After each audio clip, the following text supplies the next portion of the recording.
दोस्तों, एक कहानी सुनाता हूँ आपको, बल्कि एक नहीं 2 कहानी सुनाता हूँ आज आपको मैं। पहली कहानी ये है कि एक बार एक आदमी था, वो कहीं जाने लग रहा था, तो उसके पास थे कुछ ज़ेवर। तो उसको गर्मी का टाइम था, उसने सोचा कुछ नहा लिया जाए, क्योंकि गाँव के अंदर वो आजकल जोड़ बोलते हैं ना, ये तालाब ही होते हैं। तो उसने सोचा कि अगर घाट पे जाएगा, तू तालाब के अंदर घुसे आया नहीं, जोड़ में जाएगा, तो हो सकता है तेरे कोई ज़ेवरों को ले जाए। और अगर तू बगैर घाट के नहाएगा तो शायद थोड़ा सेफ भी रहेगा। तो बगैर घाट के यानी दूसरी कच्ची जगह पे जाके न और वो जेवर और अपने कपड़े निकाल के न और उसमें जोड़ में यानी तालाब में नहाने लग गया। तो दोस्तों, जब वो अपने जेवर उतारने लग रहा था ना, तो तभी एक आदमी और आया और वो भी नहाना शुरू कर दिया उसने भी। और वो उसको थोड़ा जल्दी थी, तो वो जो ज़ेवर वाला आदमी था वो तो अभी तालाब में घुसा रहा और वो जो दूसरा आदमी था वो जल्दी से नहा के ना अपने कपड़े पहन के चला गया। तो जिस आदमी के पास वो ज़ेवर थे, तो वो जितनी देर नहाना था उसने नहा धो के आया, तो उसने देखा उसके ज़ेवर गायब थे। तो वो उस आदमी को जानता था, क्योंकि दोनों एक ही गाँव के थे। तो उसने दोस्तों बड़ा दुःख हुआ और उसने आके न पंचायत की इकट्ठी कर ली कि मैं वहाँ नहाने लग रहा था और ये आदमी आया था और ये मेरे ज़ेवर उठा ले गया। तो वो आदमी पंचायत में कहने लगा, "ब मैं गया ज़रूर था और मैं नहाया भी था और मुझे पता था ये नहाने लग रहा था, लेकिन मैंने ये ज़ेवर नहीं उठाए।" लेकिन जिसके वो ज़ेवर गायब हो रहे थे ना, वो कहने लग रहा था कि मेरे ज़ेवर इसी आदमी ने उठाए। क्यों? क्योंकि और तो कोई आया ही नहीं वहाँ पर और नहाने का तो घाट पे होता है। और मैं तो ये सोचा था कि भाई कोई ज़ेवर ना उठा ले जाए, इसलिए घाट पे मैं गया नहीं, कि वहाँ आदमियों की भीड़ लगी रहती है। और मैं यहाँ आया था और यहाँ पर इसके सिवा कोई आया नहीं। जब मैं नहा के निकला तो मेरे ज़ेवर गायब थे। तो दोस्तों, पंचायत होगी, पंचायत में वो आदमी एक ही रट लगा रहा है, भाई मैंने इसके जेवर नहीं, मुझे नहीं पता इसके जेवर कहाँ हैं। तो पूरे गाँव ने मिलकर नहीं कह रहे, चलो भाई मंदिर में नेम करते हैं। और नेम करना पड़ेगा अपने लड़के का, कि भाई अगर नेम में मंदिर में जाकर ना अगर तू ये कह देता है भाई मैंने इसके जेवर नहीं उठाए, अगर मैंने इसके जेवर उठाए तो मेरा लड़का एक्सपायर हो जाए। तो वो आदमी अपने आप को निर्दोष कह रहा है, तो बोले हाँ ठीक है, कर दूंगा मंदिर में नेम।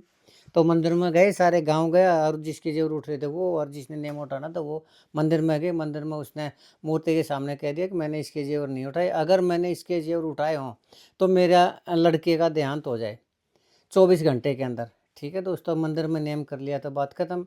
अब फिर क्या रह गया, उसने लोगों को भी वो हो गया कि भाई सच्चा आदमी तो नेम किया है, तो मतलब ही नहीं वो जेवर उठाने का। दोस्तों, ऐसा हुआ 24 घंटे के अंदर उसका लड़का एक्सपायर हो गया।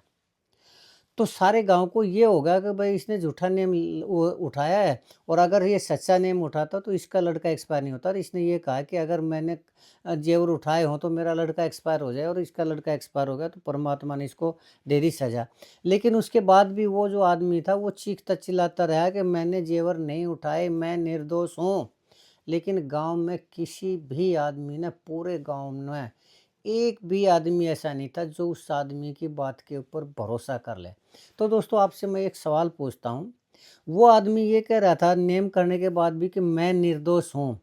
और अगर हमारी पुरानी परंपराएं मान्यताएं हैं कि अगर मंदिर के अंदर नेम उठाते हैं तो वो नेम सच्चा होता है और उस पर सजा या इनाम जो भी है वो मिलता है।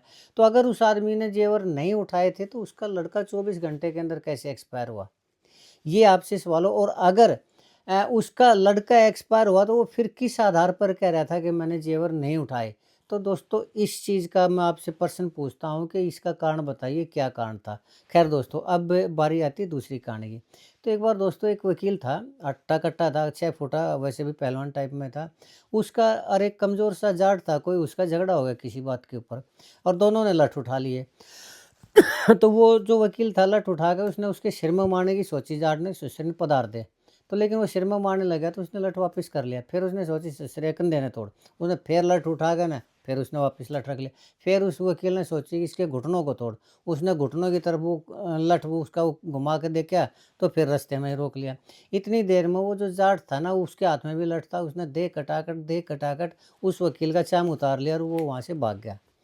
तो दोस्तों, अब आपसे दूसरा सवाल ये है कि वो वकील हट्टा-कट्टा था, ताकतवर था, और वो जो दूसरा जाट था ना वो अनपढ़ आदमी था और कमज़ोर-सा आदमी था। तो वकील के पास तो कानून की ताकत भी थी, शारीरिक ताकत भी थी, फिर वो क्यों नहीं पीट पाया उसको?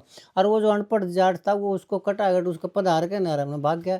तो ये सवाल आपसे है दोस्तों कि वकील क्यों नहीं पीट पाया पीट पाया उस आदमी को। तो आपसे ये दोनों सवालों के मैं उम्मीद करता हूँ कि आप सही जवाब देंगे। अगर आपको लगता है कि आप सही जवाब दे सकते हैं तो जवाब दीजिए, नहीं तो फिर मैं इसका जवाब बताऊँगा। लेकिन तब तक दोस्तों आपसे एक निवेदन है कि मेरे इस चैनल को ज़रूर सब्सक्राइब करें।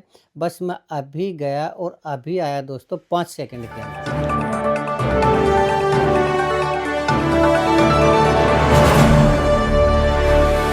दोस्तों नमस्कार। दोस्तों मैं सतवीर सिंह अपने यूट्यूब के भारत लिंक ग्लोबल चैनल पर लंदन से आपका स्वागत करता हूं। दोस्तों कल मैंने वीडियो बनाई थी मिर्चपुर कांड के ऊपर। तो उस वीडियो के ऊपर काफ़ी प्रतिक्रियाएं आई और आनी भी चाहिए थी। क्योंकि वो मुद्दा ही ऐसा था। तो उसके अंदर दोस्तों कुछ लोगों ने तो ये कहा कि आप 15 साल के बाद अब इसके ऊपर क्यों जख्मों को कुरेद रहे हो। कुछ लोगों ने, बहुत से लोगों ने ये कहा कि आप किसी किसी पार्टी से जुड़े हुए हो, इसलिए आप झूठ बोल रहे हो, आप किसी पार्टी का प्रोपेगेंडा फैलाने लग रहे हो। यानी कहने का मतलब ये है कि जिसको जो सुविधा सूट कर रही थी वो उसी तरह के कमेंट कर रहा था। और ज़्यादातर लोगों ने ये कहा कि आप 100% सही बोल रहे हो और बिल्कुल ऐसा ही हुआ था। और कुछ लोगों ने ये भी कहा कि आप झूठ बोल रहे हैं, ऐसा कुछ भी नहीं था। खैर दोस्तों, लेकिन वो तो थी कल की वीडियो के बात है। लेकिन अब ये है कि दोस्तों कल वो जो वीडियो बनाई मैंने, उसमें जो भी उसमें बताया वो दोस्तों पब्लिक डोमेन के अंदर जो चीज़ें थी उसके ऊपर बताया। लेकिन एक तरफ़ा वीडियो थी, वो एक तरफ़ा वीडियो उसमें बताया। उसकी वजह ये थी कि मैंने कम से कम 100 प्लेटफ़ॉर्म चेक किए होंगे। पब्लिक डोमेन में जितने भी प्लेटफ़ॉर्म थे वो चेक किए, चाहे पॉडकास्ट हो, वीडियो हो और कोई वो हो, या फिर नेशनल लेवल के न्यूज़पेपर हों, या फिर फेसबुक हो, या जितने भी थे, मैंने एक-एक चीज़ को उसको स्टडी किया। और उसके आधार पर ये था कि एक भी ऐसा प्लेटफ़ॉर्म नहीं था जिसमें ये लिखा हो कि ये जाटों ने नहीं किया कत्लेआम और जाटों ने उन लोगों को नहीं मारा हो। और इस चीज़ का ये भी सिद्ध होता है कि 15 जो जाट समुदाय के लोग थे उनको सज़ा भी हुई। लेकिन दोस्तों अब बारी आती है मेरी कि मैंने कहाँ से लिया, कैसे लिया, क्यों? क्योंकि ये मुद्दा बहुत सेंसिटिव था और सेंसिटिव मुद्दों के ऊपर सोच समझ के बोलना पड़ता है। और अब क्योंकि मैं एक वकील हूँ, तो वकील होने के नाते तो मेरा फ़र्ज़ है कि ये और भी मैं प्रमाणिक चीज़ों को वो करूँ। लेकिन अब पहली बात आती है दोस्तों, वकील की एक कमी भी है उस कहानी के ऊपर जो मैंने आपको बताई थी कि वो वकील क्यों नहीं पीट पाया उस कमज़ोर से आदमी को। तो वकील इसलिए नहीं पीट पाया कि वो जैसे ही उसके ऊपर लठ मारता, 1 मिनट में उसके दिमाग में ये आ जाता, अगर तूने इसके ऊपर सिर मार दिया, सिर के ऊपर लठ मार दिया तो इसका इतना नुकसान होगा, तेरे को इतनी सज़ा में होगी, तेरी इतनी धाराएँ लगेगी। अगर उसने कंधा तोड़ दिया तो उसने एकदम सोचा कि अगर इसका कंधा तोड़ दिया तो तेरे ऊपर ये धारा लगेगी, तेरे को इतनी सज़ा होगी। फिर उसने सोचा घुटने तोड़ो, तो फिर उसने सोचा अगर मैंने इसके घुटने पर लठ मार दिया और उसके ऊपर मेरे ऊपर ये धारा लगेगी, मेरा इतनी मेरे को सज़ा हो जाएगी। लेकिन तब तक वो सोचता रहा दोस्तों, तब तक वो जो कमज़ोर सा जाट था वो उसको पीट-पाट के जाता रहा। तो कहने का मतलब ये है दोस्तों, कि वो वकील वाली मेरे साथ ही बन गई कि मैं इस चीज़ की प्रामाणिकता को देखने के लिए कि भाई सेंसिटिव मुद्दा है और उसके ऊपर कम से कम प्रामाणिक चीज़ें तो हों। तो प्रामाणिक चीज़ें देखने के लिए एक वकील कहाँ देखता है? या तो वो एफआईआर की कॉपी देखता है, या फिर चार्जशीट की कॉपी देखता है, या फिर वो उसका कोर्ट का डिसीजन है उसको देखता है। तो कल मैंने भी प्लेटफ़ॉर्म के अलावा ये चीज़ें भी देखी। लेकिन ये सारी चीज़ें मुझे एक ही उसमें मिली, एक किताब थी दोस्तों, Mirchpur carnage, caste violence of हैरी, किताब का नाम था वो Mirchpur carnage, caste violence in Haryana, ये किताब का नाम था जो मैंने पढ़ी थी। उसके अंदर दोस्तों एफआईआर की कॉपी भी, चार्जशीट की भी, पीड़ितों के नाम भी, गवाह और वो जो आरोपी थे उनके नाम भी, गवाहों के नाम भी, सारा सब कुछ एक ही जगह था। तो वो सारी कल मैंने वीडियो बनाई थी वहाँ से। और कहने का मतलब ये था कि आवाज़ कल मेरी थी, लेकिन जो शब्द थे वो उस किताब के थे, उसमें से एक-एक चीज़, क्योंकि उसमें वो प्रमाणिक चीज़ें दे रखी थी, तो उसमें से कल मैंने वीडियो बना दी थी। लेकिन दोस्तों कल भी मैंने जब इस चीज़ के ऊपर थोड़ा-सा सोचा तो मुझे इसमें कहानी कुछ और भी नज़र आई। लेकिन वो किसी भी प्लेटफ़ॉर्म के ऊपर, न सोशल मीडिया पे, न नेशनल लेवल के न्यूज़पेपर पर, न प्रिंट मीडिया, कहीं पर भी दिखाई नहीं दी।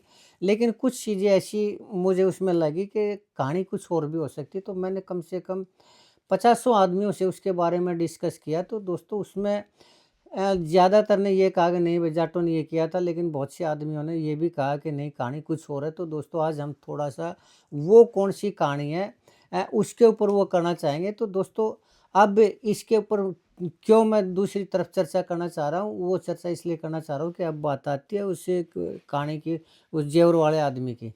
तो दोस्तों जेवर वाले आदमी की जो मैंने कहानी सुनाई थी कि उसने वो मंदिर में नेम कर लिया कि भाई अगर मैंने जेवर उठाए हों तो 24 घंटे के अंदर मेरा लड़का एक्सपायर हो जाए। और उसके बावजूद भी ये कह रहा था कि मैंने जेवर नहीं उठाए, मैं निर्दोष हूँ। तो वो निर्दोष था दोस्तों, वास्तव में ही निर्दोष था। क्यों था वो निर्दोष? क्यों? क्योंकि वास्तव में वहाँ पर एक आदमी वो और भी था जो जब वो जेवर रखने लग रहा था तो उस तालाब के किनारे ये बोझड़े-बाजड़े या झाड़ियाँ होती हैं उनके पीछे था। वो गाँव के अंदर आजकल जंगल पानी हो या इस तरह की जो होती है वो इस तरह के जोड़ों के पास या तालाबों के पास आदमी जाते हैं, तो उसने देख लिया कि इसके पास जेवर है और वो जैसे पानी में घुसा चुपचाप आया और वो जेवर उठा के ले गया। और तभी वो दूसरा आदमी नहाने वाला आ गया, वहाँ पर वो नहाकर उसने देखा तो जेवर थे ही नहीं, तो वो अपने उसको पता भी नहीं था जेवर थे कि नहीं, वो चला गया और उसके ऊपर आरोप लग गया। लेकिन जब उसका लड़का एक्सपायर हुआ ना तो उस वो आदमी उठा के भागा, लेकिन वो उसकी आत्मा जागी, पता नहीं क्या हुआ, कैसे हुआ। तो उसने दोस्तों जेवर उसके पास थे, उसने पंचायत इकट्ठी की दोबारा। बोला भाई इसका जो लड़का है ना ये मारा, अगर मेरे को अपनी आत्मा पे हो रही है गलानी, और इसके जो जेवर थे ना इसने नहीं उठाए थे, ये मैंने उठाए थे और ये देखो सामने जेवर। तो उसने वो सारे के सारे जेवर दिखा दिए और तो उसने पहचान लिया कि हाँ ये मेरे जेवर हैं। तो वो निर्दोष साबित हुआ। फिर दोस्तों ये सवाल होता है कि अगर वो निर्दोष था तो उसका लड़का क्यों एक्सपायर हुआ? तो मेरा ये मानना है दोस्तों, हर आदमी उतनी ही ज़िंदगी जीता है जितनी परमात्मा ने उसको दे रखी है। ये नेम धर्म और ये इसमें मेरा अपना ये विचार है कि नेम धर्म से कोई आदमी नहीं मरता। आदमी अगर मरता है, अगर कोई उसको नुकसान होता है उसके दुष्कर्मों के कारण, उसके कर्मों के कारण तो होता है, और वो भी उस ज़िंदगी में वो तंग तो हो सकता है लेकिन ज़िंदगी वो उतनी जिएगा जितनी परमात्मा ने लिख रखी थी। तो वो आदमी, गाँव वालों ने उसके ऊपर इसलिए नहीं विश्वास किया कि वो परिस्थितियाँ ही दूसरी थी और वो सोचने समझने की उनकी कोई शक्ति ही नहीं थी, ताकत ही नहीं थी। क्यों? क्योंकि मंदिर में उसने नेम किया था और वो लड़का एक्सपायर हो गया। तो और उन्होंने ये सोचा ही नहीं कि परिस्थितियाँ कुछ और भी हो सकती हैं। तो दोस्तों यही बात कल मैंने महसूस की इस मिर्चपुर कांड के ऊपर। मिर्चपुर कांड में दोस्तों मैंने कहा कि कम से कम 100 मैंने प्लेटफ़ॉर्म चेक किए, एक भी ऐसा प्लेटफ़ॉर्म नहीं था जिस पे ये दिखाई दे कि जाट निर्दोष है। सभी ने जाटों को एक सुर में दोषी बता रखा है और 15 आदमियों को तो सज़ा भी हुई। तो इसलिए उनका जो दोष है वो मंदिर में नेम वाली की तरह बात होगी। लेकिन दोस्तों मैं इसके ऊपर आज अपने विचार प्रकट करना चाहूँगा, अपना विश्लेषण देना चाहूँगा। वो कल जो मैं वीडियो बना रहा था वो एक वकील की हैसियत से बना रहा था और आज मैं जो अपना विश्लेषण दे रहा हूँ एक पत्रकार की हैसियत से दे रहा हूँ, पत्रकार के तजुर्बे के अनुसार दे रहा हूँ। तो मैं आज अपना विश्लेषण देना चाहूँगा। तो दोस्तों एफआईआर की कॉपी थी। उस एफआईआर की कॉपी में शुरू में कल की वीडियो में मैंने कहा था, ये लिख रखा था कि जो 5 शराबी कबाबी आदमी थे वो चूड़ों की बस्ती से जाने लग रहे थे, तो उन्होंने कुतिया भौंकने लगी और उसने ईंट उठा के कुतिया पे मारी, वो उस पे योगेश के लगी। तो उसने विरोध किया, तो वो शराब के नशे में थे, उन्होंने उसको पीट दिया और पीट के ने जब वो पीटने लग रहे थे तभी 10-15 गाँव के लड़के और आ गए और उन्होंने भी उनके साथ मारपीट की और उतनी ही देर में एक अजीत नाम का पुलिस कांस्टेबल आ गया और वो ये बोला उनको कि चलो बे पंचायत में बुलाया है तुम्हें। तो यहाँ दोस्तों डाउट क्रिएट होता है। क्यों?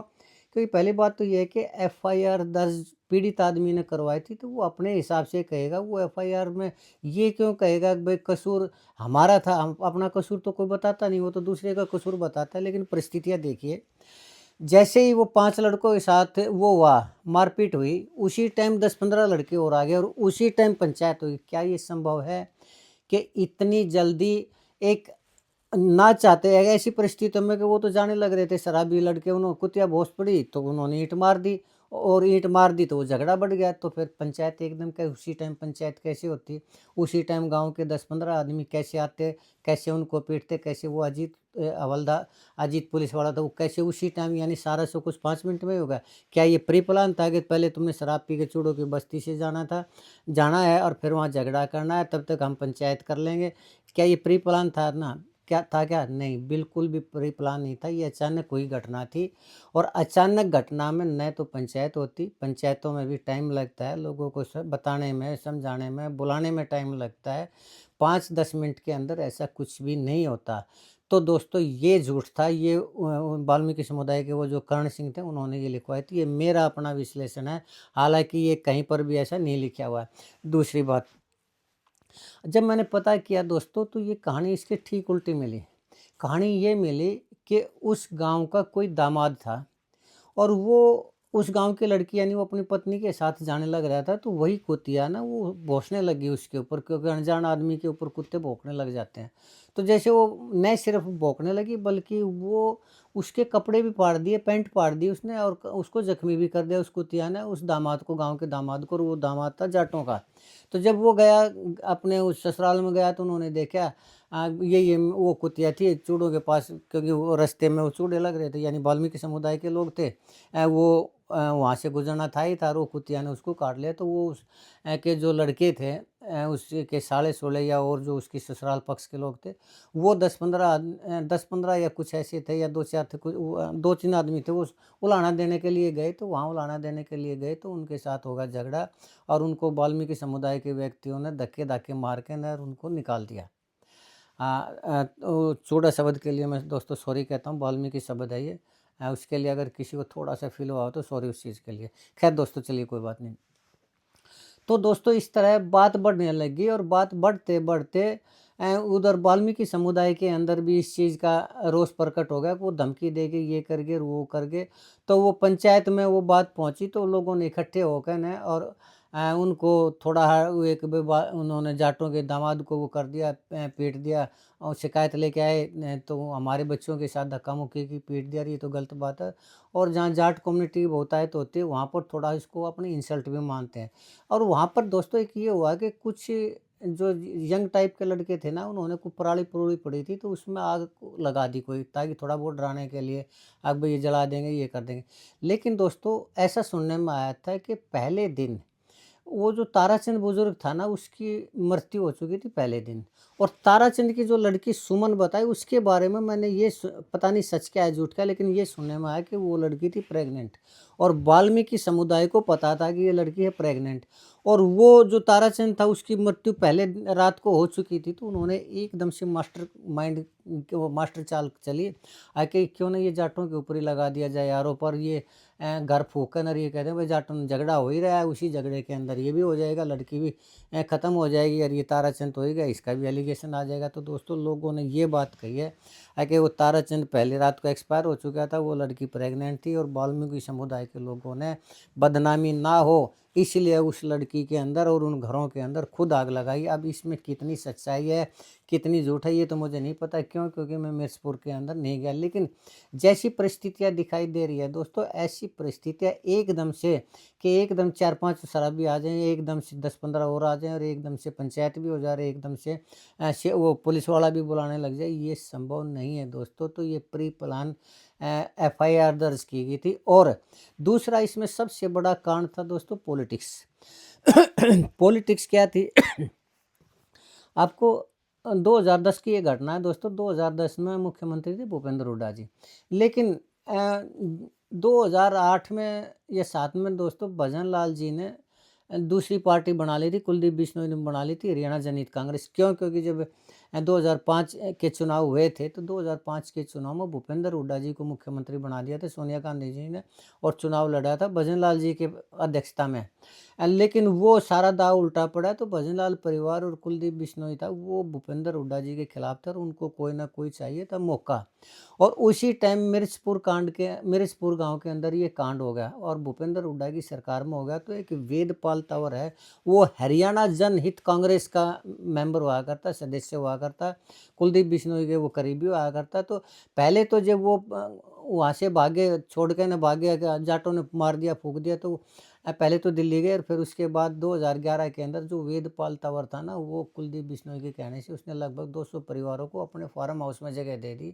और जब उसको ये दिखाई दिया कि पहले तो जगह वैसे दी, और फिर इसमें तो बहुत बड़ा राजनीतिक बेनिफिट भी है, और कुलदीप बिश्नोई ने भी उसको तैयार कर लिया था, तो वो वेदपाल तंवर इस मामले को उठाना शुरू कर दिया, और उसको इस हद तक उठा दिया कि उसको लेकर उसमें मीडिया में, राष्ट्रीय मीडिया में लेकर, राष्ट्रीय मीडिया में ले जाते ही पूरे देश के जितने भी नेता थे, वो जो नेता थे वो एकदम से एक्टिव हो गए। क्यों? क्योंकि मामला था ये एससी समुदाय का, वाल्मीकि समुदाय का, और हर एक आदमी को अपनी राजनीतिक रोटियां सेकनी ही सेकनी थी।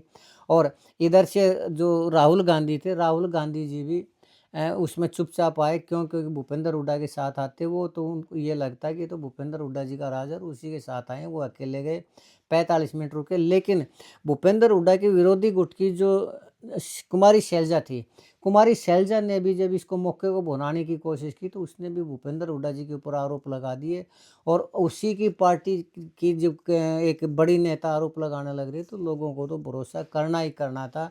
और कुछ फिर राजनीतिक माहौल ऐसा था कि भूपेंद्र हुड्डा जी घिरते चले गए, और जो 43 खाप पंचायतें हुई थी, उन खाप पंचायतों ने जाट कम्युनिटी की वो बात की, वो जो जाट कम्युनिटी वाले कह रहे थे कि हमने आग नहीं लगाई, इन्होंने खुद आग लगाई है, उसके पक्ष में आए थे।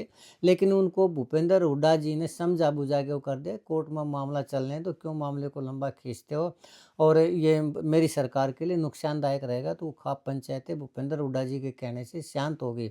तो दोस्तों ये मामला मुझे ऐसा लग रहा है, मेरी तो विश्लेषण ये था कि उसमें वो था, एफआईआर के अंदर ही कुछ गड़बड़ की, क्योंकि वो सारी की सारी एफआईआर एक तरफा थी। जाट कम्युनिटी की तरफ से एफआईआर नहीं थी, वो सिर्फ एससी समुदाय के, वो कर्ण सिंह जो मेले का आयोजन किया करता फुलमा देवी मंदिर में। हाँ, एक बार वो दोस्तों, कल मैंने फूलन देवी बोल दिया था, तो वो फूलन देवी नहीं, वो फुलमा देवी जी हैं, वाल्मीकि समुदाय की आराध्य देवी हैं। तो आज कुछ कमेंट आए थे, तो कल वो, हालांकि मैंने कल ही कह दिया था कि मैं इस विषय में मेरी जानकारी नहीं है कि ये फूलन देवी हैं या कोई और है।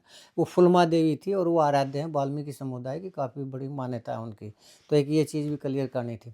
खैर दोस्तों, तो ये जो सारा जो गेम था दोस्तों, ये राजनीति से प्रेरित था। भूपेंद्र हुड्डा सरकार को इसको घेरने के लिए इसमें कोशिश थी, और दूसरा फिर ये था कि जो ये वो मनोहर लाल खट्टर जी थे, ये बीजेपी सरकार आई थी 2014 में, ये केस हुआ था 2010 में। 2016 में आपको याद होगा कि वो जाट आरक्षण हुआ था, तो उसके बाद जो जाट वर्सेस 35 बिरादरी का वो मामला हुआ था, उसी को आगे बढ़ाने के लिए 2018 में इसने मनोहर लाल खट्टर जी ने उनको अलग से प्लाट देने की कोशिश की। नहीं तो अगर उनको सहानुभूति होती वाल्मीकि समुदाय से या एससी समुदाय से, तो 2014 में ही दे देते कि इनके साथ अन्याय हुआ है, गलत हुआ इनके साथ, हम इनको अलग से प्लाट देंगे। लेकिन जब नज़दीक इलेक्शन नज़दीक आए, तो उन्होंने 35 बिरादरी वर्सेस 1 करके ना एससी कम्युनिटी को अपनी तरफ करने के लिए उनको अलग से प्लाट दिया और अलग से टाउनशिप बनाने की कोशिश की। लेकिन वो तो हाई कोर्ट ने उसको मना कर दिया कि आज एक जगह अलग टाउनशिप बनाओगे तो कल को दूसरी जगह बनानी पड़ेगी, फिर ये इस तरह समाज को अलग थलग करना उचित नहीं, इसलिए वो रिजेक्ट कर दिया हाई कोर्ट ने। खैर दोस्तों, तो मेरे हिसाब से दोस्तों ये था मामला। मुझे ऐसा लग रहा है कि इसमें जाट कम्युनिटी का इतना कसूर नहीं था। दूसरा, इससे भी सिद्ध होता है कि जो अदालतें सज़ा देती हैं वो गवाहों के ऊपर सज़ा देती है, क्योंकि अदालतें बजस तो हर जगह होते नहीं। तो 97 आदमियों के खिलाफ एफआईआर दर्ज थी, तो उसमें से 82 जाट कम्युनिटी के लोग कैसे निर्दोष साबित हुए। 15 लोगों को सजा मिली। अगर इतने जो कल बताया गया था कि हजारों जाटों ने घेर लिया, तो वो हजारों के हजारों जाट उसमें दोषी होने चाहिए थे, फिर 82 कैसे निर्दोष हुए।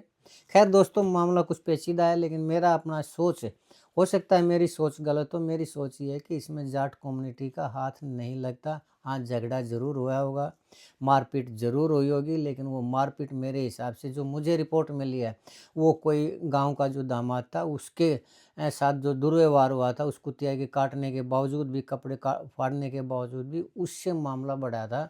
और ये जो वो लड़की सुमन, उसके बारे में जो प्रेगनेंसी वाली बात है, ये लोगों ने कहा है, प्रमाण कोई नहीं है, इसलिए मैं इसकी प्रमाणिकता के बारे में तो मैं श्योर नहीं हूँ कि ये बात प्रमाणिक है या नहीं है।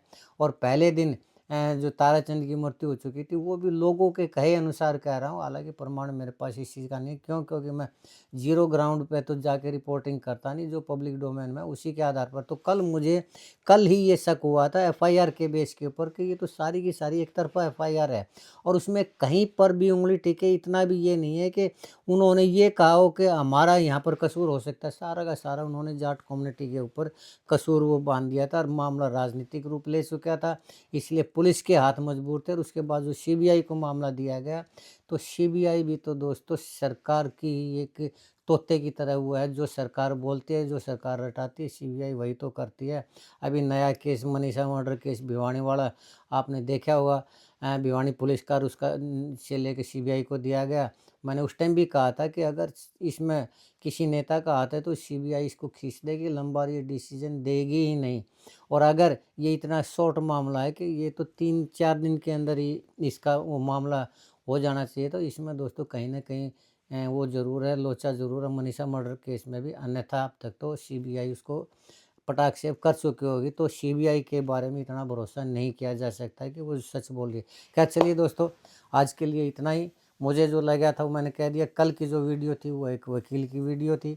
आज का जो विश्लेषण है वो एक पत्रकार का विश्लेषण है। अब आपको जो भी ठीक लगे, अगर आपको एक वकील का विश्लेषण ठीक लगे तो कल की वीडियो को लाइक करिए, शेयर करिए और चैनल को सब्सक्राइब करिए। अगर आपको लगता है कि मैं आज सही कह रहा हूँ तो एक पत्रकार के चैनल को दोस्तों सब्सक्राइब करिए। आज के लिए इतना ही। आपने मेरा ये वीडियो देखा, इसके लिए बहुत बहुत धन्यवाद। एक बार फिर चलते चलते निवेदन है कि आप मेरे इस चैनल को दोस्तों प्लीज़ ज़रूर सब्सक्राइब करें। इसके साथ ही आपका बहुत बहुत धन्यवाद। नमस्कार, जय हिंद, जय भारत।